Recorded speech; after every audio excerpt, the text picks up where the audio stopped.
berdiri bersama pocong.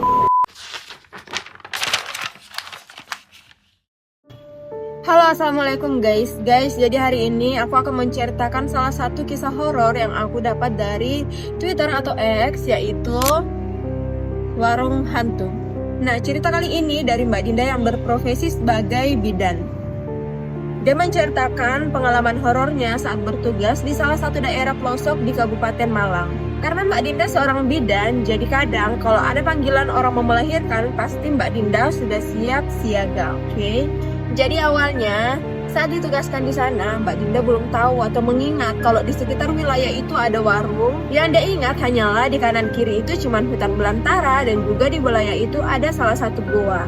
Nah, dia nggak lihat nih kalau di sana tuh ada warung di sepanjang jalan itu. Pada satu waktu adalah jadwal melihat orang sakit di salah satu desa yang lewat wilayah itu.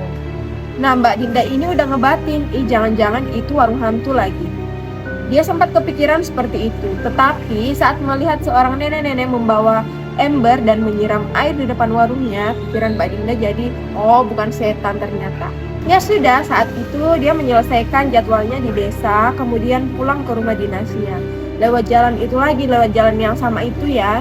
Pas sampai warung itu, Mbak Dinda dengan sendirinya belok dan kemudian berhenti di warung itu. Dia penasaran banget nih, pengen mampir dan pengen banget tahu siapa pemilik warung tersebut. Ternyata pas dia belok, ada nenek-nenek atau ibu-ibu yang bawa piring keluar dari warung itu. Dia membuang sisa nasi yang ada di piring. Nasinya dibuanglah di semak-semak pinggir warungnya. Kemudian nenek itu menyapa Mbak Dinda. Loh, anak cantik, malam-malam kok masih keluyuran sih Mbak? Ucap nenek tersebut. Mbak Dinda yang mendengar pertanyaan dari si nenek tersebut cuma bisa merespon senyum. Gak lama saat dia berbincang dengan nenek-nenek tersebut, tiba-tiba terdengar suara orang jatuh. Spontan, Mbak Dinda langsung menoleh.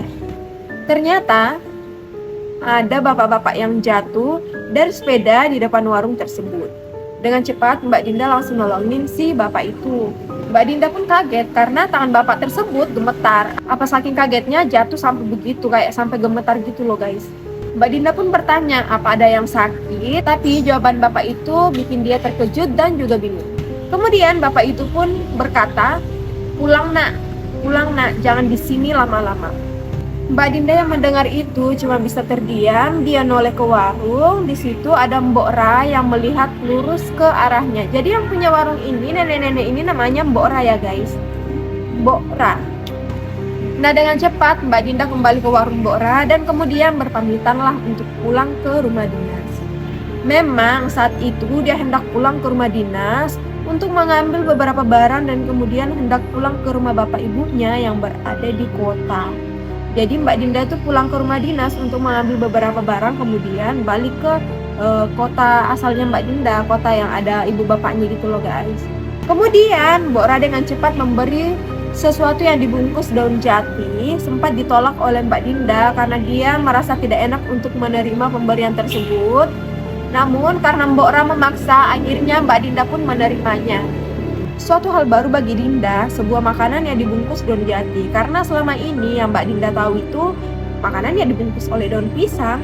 Mbak Dinda pun mengucapkan alhamdulillah pemberian itu akan diberikan kepada sang ibunya nanti. Lumayan oleh-oleh kue tradisional meskipun dia tidak tahu itu kue apa ya.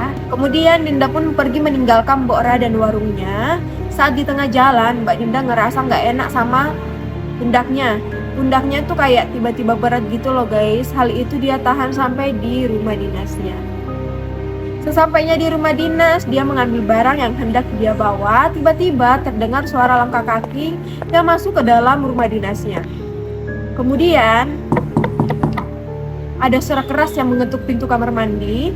Dengan cepat Mbak Dinda membuka pintu dan melihat di dalam ada apa. Di dalam kamar mandi ini ada apa? Ternyata nggak ada apa-apa guys. Kemudian Mbak Dinda kembali menuju ke ruang tengah. Saat melewati kamar, dia melihat ada sosok tinggi, hitam, besar sedang duduk di atas kasurnya. Dengan cepat dia kembali ke kamar dan dicek nggak ada apa-apa.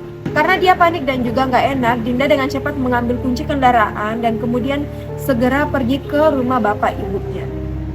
Setelah itu Mbak Dinda setiap selesai tugas selalu mampir di warung Mbok Ra. Saat pamit dia selalu diberi sesuatu yang dibungkus dengan daun jati. Karena penasaran, saat diberi bingkisan terakhir, Mbak Dinda hendak membukanya di jalan. Karena sebelum-sebelumnya bingkisan yang diberi Mbok Ra ditolak oleh sang ibu. Jadi bingkisan daun jati yang diberi oleh Mbok Ra ke Dinda, Dinda kan kasih ke ibunya nih. Ternyata ibunya tuh nolak guys. Nah, kenapa ibu Dinda menolak bingkisan tersebut? Karena ibunya Dinda bilang kalau makanan itu aneh dan untuk apa Mbak Dinda membawa makanan tersebut. Akhirnya karena merasa tidak enak dengan Mbok Ra, semua makanan yang diberi kepada Dinda dimakan sendiri. Saat itu dia membuka di salah satu rumah pasiennya, namanya Pak Kardi. Dia memperhatikan Mbak Dinda yang membawa bungkusan sesuatu dari daun jati. Dengan berani Pak Kardi bertanya, "Mbak, bawa apa itu?" Mbak Dinda langsung menjawab, "Oh, ini makanan Pak, dikasih sama mbok warung di wilayah sana." Pak Kardi pun keheranan, "Di mana? Warung apa?" Mbak Dinda kemudian terdiam dan melihat wajah Pak Kardi dengan serius. "Sekarang Mbak buka coba, apa isinya?" Dengan cepat Mbak Dinda membuka bingkisan daun jati itu. Betapa kagetnya saat dia melihat isinya adalah bunga Kamboja yang sudah kering. Pak Kardi pun hanya bisa menghela nafas panjang.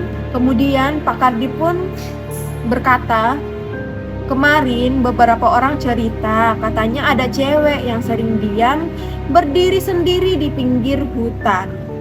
Kalau dari ciri-cirinya, sepertinya itu sampean." Ponirin yang pertama melihat sampean malam-malam berdiri ditemani pocong, Mbak. Sampai dia kaget dan jatuh dari sepeda. Ternyata yang bapak-bapak yang kemarin jatuh itu loh guys, jatuh naik sepeda, ternyata melihat Mbak Dinda lagi berdiri bersama pocong.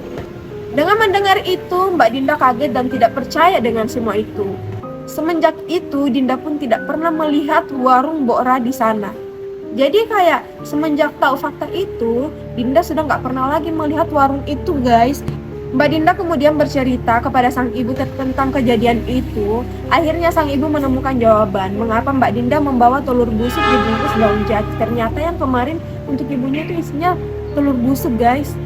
Nah, kalau ditanya kenapa nggak dari awal ibunya Mbak Dinda tuh nggak memberitahu ke Dinda. Nah, kalau penjelasan dari Dinda itu, ibunya tuh sudah ngasih tahu guys. Tapi Mbak Dinda kayak nggak sadar, ibunya ngomong gitu. Udah diperingatin juga kalau disuruh pindah tempat dan jangan pernah ke warung itu lagi. Tapi semua itu nggak didengerin sama Mbak Dinda guys. Jadi bagaimana menurut kalian guys untuk cerita kali ini? Jangan lupa di komen dan juga di like dan di subscribe. Sekian video dari saya. Wassalamualaikum warahmatullahi wabarakatuh. Bye guys.